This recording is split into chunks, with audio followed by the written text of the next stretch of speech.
This summer, say I do I am marrying a stranger. like never before.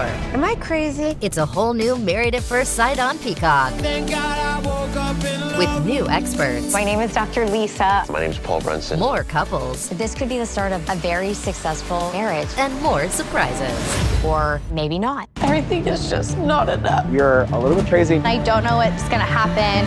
I want my fairy tale ending. Married at First Sight, streaming July 12th, only on Peacock.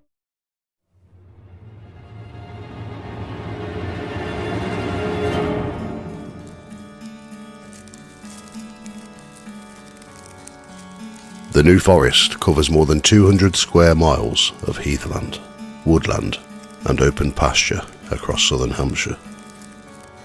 Ancient oaks stand beside holly thickets and winding tracks that have existed in one form or another for centuries.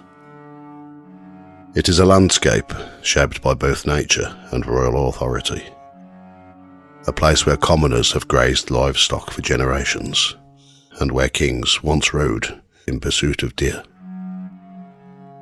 Among its many landmarks is a simple stone monument near the village of Minstead.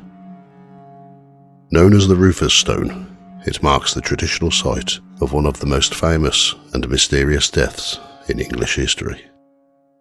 The monument itself is not medieval. The stone standing today was erected during the 19th century, long after the event it commemorates. Yet the story attached to it reaches back to the summer of 1100 and the sudden death of King William II, better known as William Rufus. Rufus was the third son of William the Conqueror. Following his father's death in 1087, he inherited the throne of England, while his elder brother Robert received Normandy. The arrangement created tensions that lasted throughout much of Rufus's reign. Rebellions, political disputes, and struggles for power became familiar features of government. Contemporary chroniclers often portray him unfavourably. Some criticised his treatment of the church, while others accused him of greed and arrogance. Whether those accounts were entirely fair remains open to debate, but there is little doubt that he was a controversial ruler. The New Forest itself already carried a troubled reputation by the time Rufus arrived there. The area had been designated a royal hunting forest by William the Conqueror. Creating the forest involved strict laws designed to protect deer and other game animals. Local people faced severe penalties for breaking those laws, and medieval writers recorded resentment towards the restrictions imposed upon communities living within its boundaries. Stories later emerged claiming that villages and churches had been destroyed to create the hunting grounds, although modern historians believe some of those accounts were exaggerated. Even so, the forest became associated with ideas of royal power and divine judgment. On the 2nd of August, 1100, Rufus entered the New Forest with a hunting party. Hunting was one of the great aristocratic pursuits of the medieval world. Kings and nobles spent long periods chasing deer through forests such as this one. It combined sport, military skill, and social status. On that evening, however, events took an unexpected turn. The exact circumstances remain unclear more than 900 years later. At some point during the hunt, Rufus was struck by an arrow. The shaft entered his chest and killed him. One of the men present was a Norman nobleman named Walter Tyrrell. According to later accounts, Tyrrell fired at a deer, and the arrow glanced off a tree before striking the king. Whether that explanation was offered immediately or developed afterwards is uncertain. No contemporary investigation took place. No formal inquest examined the scene. The king was dead, and those around him acted quickly. Tyrrell left England soon afterwards, and spent the remainder of his life maintaining that the death had been accidental. His departure inevitably fueled suspicion. Medieval chroniclers were divided in their opinions, and rumours of assassination began circulating almost immediately. The political circumstances encouraged those rumours. Rufus died without legitimate children. Within days, his younger brother Henry seized the royal treasury and secured his own coronation. To some observers, the speed with which power changed hands appeared suspicious. Historians have debated the possibility of conspiracy for centuries. Some argue that a hunting accident remains the most likely explanation. Others point to the political advantages gained by Henry. Definitive proof has never emerged for either position. The king's body was reportedly discovered where it had fallen and transported to Winchester.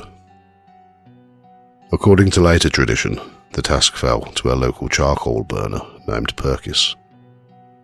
His cart carried the corpse through the forest to the city, where Rufus was buried in Winchester Cathedral.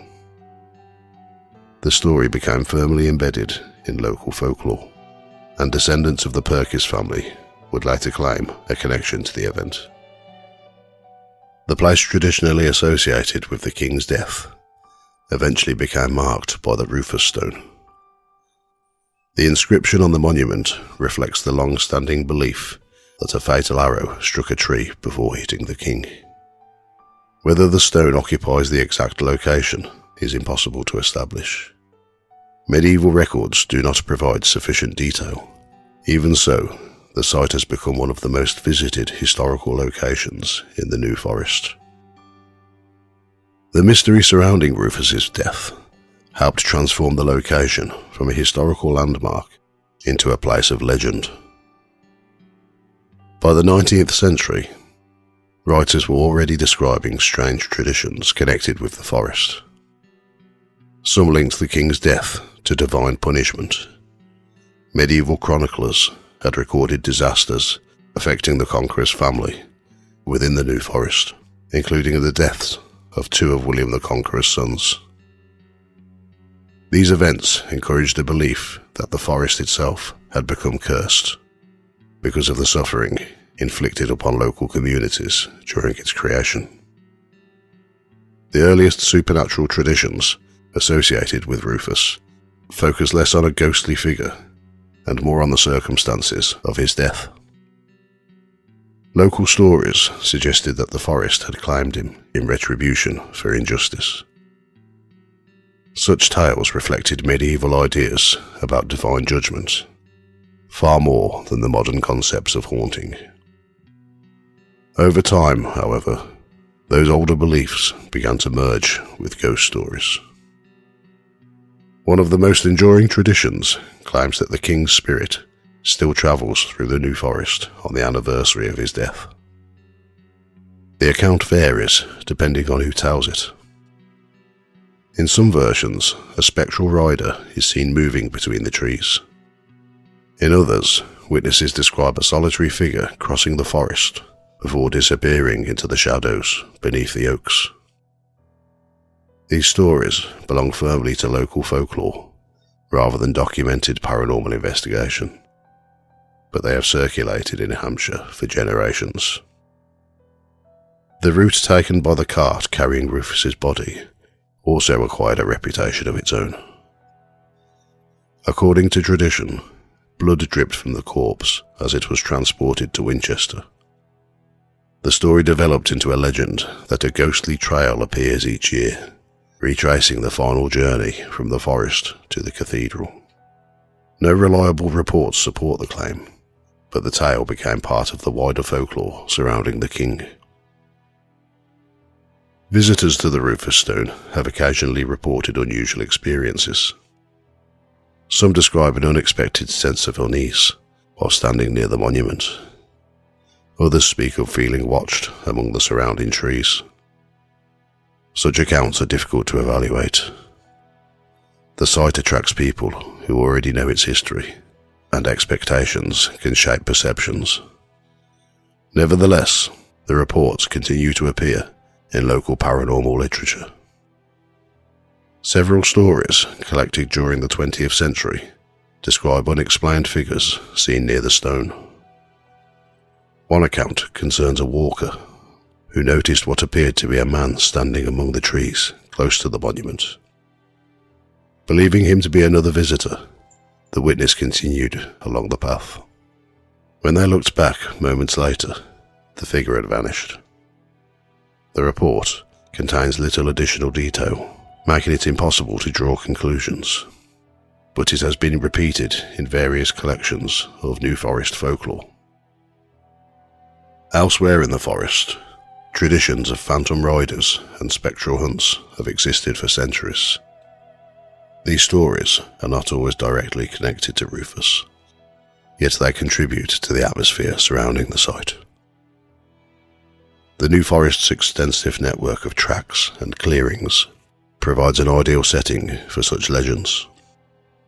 Long before modern roads crossed the area, travellers moved through isolated woodland where unexpected encounters could easily become stories passed between the generations.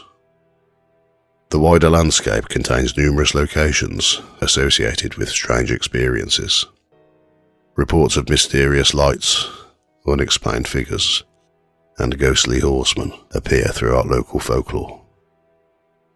Some researchers have suggested that the death of Rufus became woven into these older traditions, absorbing elements that originally belonged to entirely separate stories. Folklore often develops in this way, with individual legends gradually merging into a broader narrative attached to a particular place. One feature that continues to attract attention is the contrast between the simplicity of the monument and the significance of the event it commemorates. Visitors expecting an imposing memorial often find a relatively modest stone standing quietly beside a road. The surrounding trees dominate the scene. During summer, sunlight filters through the canopy. In winter, bare branches stretch across the sky above the monument. The landscape itself remains the most striking part of the experience. Unlike many famous haunted locations, the Rufus Stone is not associated with a large collection of dramatic paranormal reports. There are no tales of objects moving, no reports of repeated apparitions witnessed by dozens of people, and no long history of organised investigations producing remarkable results. Its reputation rests instead upon uncertainty. A king died here under circumstances that have never been fully explained. The absence of certainty allowed stories to flourish. 9 centuries after the event, historians still debate exactly what happened on that August evening. Was it simply a tragic hunting accident? Or was it murder disguised as misfortune? Or was the truth lost almost as soon as the arrow left the bow? The surviving evidence provides no definitive answer. The forest offers no answer either. The trees standing today are not the same trees that witnessed the death of William Rufus. Yet the landscape retains a powerful connection to the past. Visitors continue to stop beside the stone, read the inscription, and consider the mystery for themselves. In a country filled with castles, abbeys, and ancient battlefields, few places are linked so closely to a single unexplained moment. The Rufus Stone remains a reminder that some of history's most important events, not because they are understood, but because they are not. The death of a king transformed a quiet corner of the New Forest into a place of enduring speculation, where history, folklore, and ghost stories have become inseparable from the landscape itself. Thank you for listening to Ghost Tales by the Fireside. If you enjoy these stories, you can support the podcast and get access to MP3s over on buymeacoffee.com/ghost tales. They're £1.50 each, or free if you're a subscriber. You can find everything at ghosttales.co.uk and follow on Facebook and Instagram at Ghost Tales Podcast. If you want all of your data in one place, you need the Intuit ERP. I'm Damon John, and I run my growing business on Intuit Enterprise Suite. Learn more at intuit.com/ERP.